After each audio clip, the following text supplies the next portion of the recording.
Just thought I'd take the time to show you the upper gear train for a 1956 Brown & Sharpe No. 2 Heavy Horizontal Mill.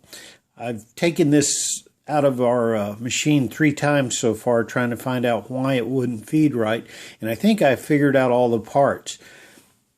When I first received this machine, this shaft that goes in and out, both that and down here, was rusted shut into that position.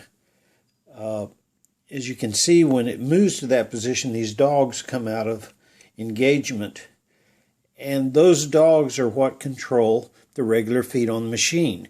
When the dogs are in this position, this clutch is disengaged, and this operates this section here. To change speeds, you have a fast travel lever on the machine, and basically what that is a lever that comes into here with a little notch, and when you rotate the shaft on that lever, it pushes this fork in this direction, like so, and it makes this fork go along with it. When you do so, it locks up this clutch and disengages these dogs. One of the neat features of this is how complex it is. There are shafts within shafts, bearings within bearings, and I'm afraid to mess it up. So I'm adding a new spring to it to help it operate better. By pushing this regular feed dog away and rotating the shaft, you can see the inner shaft working here. When the dogs lock up, this clutch is disengaged, you have normal travel.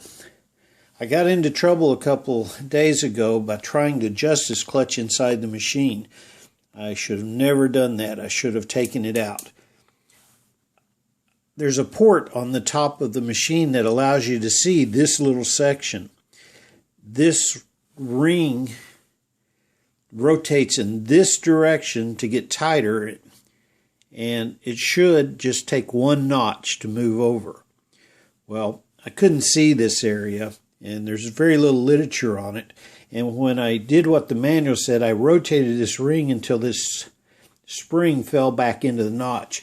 Unfortunately, it was one complete revolution and fell back in its old notch. So I thought I'd really torn it up, but it turns out I did not hurt a thing. See those little notches? That's what you have to engage.